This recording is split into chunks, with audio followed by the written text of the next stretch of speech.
ऐका ना, माणसं कीर्तनकार जाऊन सांगतात पण त्याचा उरफाटी अर्थ याच्या डोक्यात येते म्हणून माळी टिकत नाही. विठ्ठल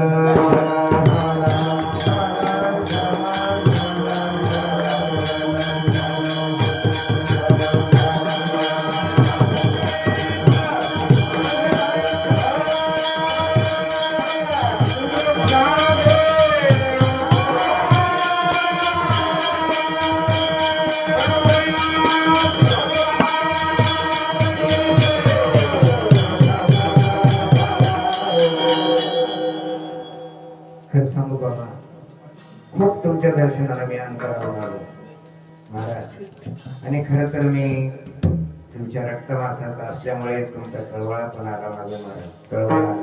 नाही तर मला सांगा, त्या रिसोड पासून इथपर्यंत गाडी घेऊन ये मी, आणि खर तर आमचं त्यावर लक्ष नसल्यामुळे